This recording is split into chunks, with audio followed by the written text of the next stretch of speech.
ये तो आश्रम की तरफ से हमने भी बाद में पता लगा कोई ऐसी बात हुई है बीमारी की वजह से, जैसे अब भाई महेंद्र दास जी ज्यादा सीरियस हो गए, बीमार हो रहे थे, ये पता लगा, इसलिए प्रोग्राम को स्थगित कर दिया। हाँ, यहाँ गाँव पोस्टपोन, यहाँ गाँव वालों का उनका कोई एतराज नहीं था। अच्छा। मैं यहीं रहा हूँ 2-3 दिन और मेरे वो सब जानकार भी है, हमारा कोई एतराज नहीं था। अच्छा अच्छा। हाँ, किसी का मन नहीं देखा कोई एतराज कर रहे हो, यहाँ कोई एतराज नहीं था किसी से। जी जी जी। सतलोक आश्रम कमेटी वालों के द्वारा ये कहना कि भाई संत रामपाल जी का भाई बहुत ज्यादा सीरियस है, बीमार है, जिस कारण से ये मान सम्मान का कार्यक्रम रद्द कर दिया गया। जबकि आप लोगों ने वीडियो में देखा होगा, काफी दिन पहले से समागम की तैयारियां शुरू हो चुकी थी।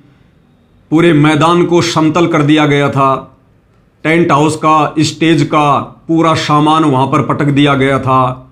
भगत समाज वहां पर टेंट लगाने का कार्य शुरू भी कर चुका था। यानी तकरीबन 5 से 10 लाख रुपए का खर्चा उस जगह पर कर दिया गया था। और फिर अचानक से यह कहना कि संत रामपाल जी का भाई बहुत ज्यादा बीमार है, जिस कारण से उस कार्यक्रम को कैंसिल कर दिया गया। अरे भाई, संत रामपाल जी का भाई बीमार है या स्वस्थ है, इस बात का संत रामपाल जी के मान सम्मान में आयोजित किए जाने वाले कार्यक्रम से क्या लेना देना। अब ये भगत समाज ने विचार करना चाहिए कि सतलोक आश्रम कमेटी वाले, ये बड़े बड़े भगत जो इन आश्रमों का संचालन कर रहे हैं, ये कितने बड़े झूठे हैं, कितने बड़े मक्कार हैं, कितने बड़े नालायक हैं। इनको जरा भी झूठ बोलने में शर्म नहीं आती है। अगर संत रामपाल जी का भाई महेंद्र दास वास्तव में बीमार भी हो गया तो क्या फर्क पड़ना चाहिए भाई। अरे वहां मान सम्मान संत रामपाल जी के भाई महेंद्र का होना था या फिर संत रामपाल जी का होना था। गांव वालों ने किसका सम्मान करना था। अरे जिसका सम्मान करना था वो तो बीमार नहीं है, संत रामपाल जी तो बीमार नहीं हुए और उनका भाई बीमार हो गया। भाई की बीमारी की वजह से इतने बड़े कार्यक्रम को रोक दिया गया। इसका मतलब संत रामपाल जी का भाई महेंद्र तो संत रामपाल जी से भी बड़ा हो गया कि संत रामपाल जी के भाई की बीमारी के कारण और संत रामपाल जी के मान सम्मान के कार्यक्रम को रोक दिया गया। यानी भगवान के कार्यक्रम को और एक 2 कोड़ी के जीव की बीमारी के कारण रोक दिया गया। जचने वाली बात नहीं है। अरे झूठ ऐसी बोलो जो किसी के गले उतरे। दूसरी बात, संत रामपाल जी का भाई महेंद्र दास कोई हमारा भगवान है क्या? कोई भक्तों का भगवान है क्या कि जो बीमार हो गया तो भगवान के कार्यक्रम को रोक दिया गया, स्थगित कर दिया गया? तो यह बात भी गले उतरने वाली नहीं है। दूसरा, अगर संत रामपाल जी का भाई महेंद्र बीमार हो गया तो कौन सी बिजली गिर गई?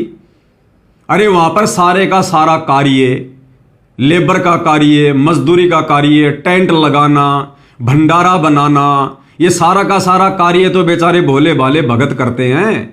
संत रामपाल जी का भाई तो वहां जाकर तिनका भी नहीं उठाता। संत रामपाल जी का भाई तो वहां जाकर मिट्टी का डड़ा भी नहीं उठाता। फिर संत रामपाल जी का भाई बीमार हो गया तो कार्यक्रम क्यों कैंसिल कर दिया गया?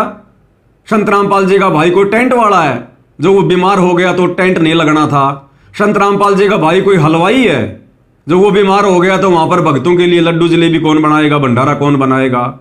संत रामपाल जी का भाई कोई उस कार्यक्रम का मुख्य अतिथि था क्या जो बीमार हो गया तो कार्यक्रम कैंसिल कर दिया गया?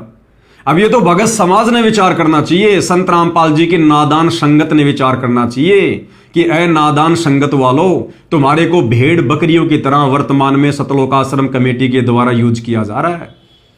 तुम्हें जो मर्जी कह दिया जाता है और तुम स्वीकार कर लेते हो। अरे तुम गुरु के भगत हो या संत रामपाल जी के परिवार के भगत हो? तुम लोगों ने ज्ञान आधार से किसकी बात माननी चाहिए? संत रामपाल जी के सत्संगों की या उनके परिवार की? ये नादान भगत समाज अज्ञानता में, मूर्खता में, महाभारत की गांधारी की तरह आंखों पे काली पट्टी बांधकर किस दिशा में जा रहा है? ये तो भगत समाज ने विचार करना चाहिए।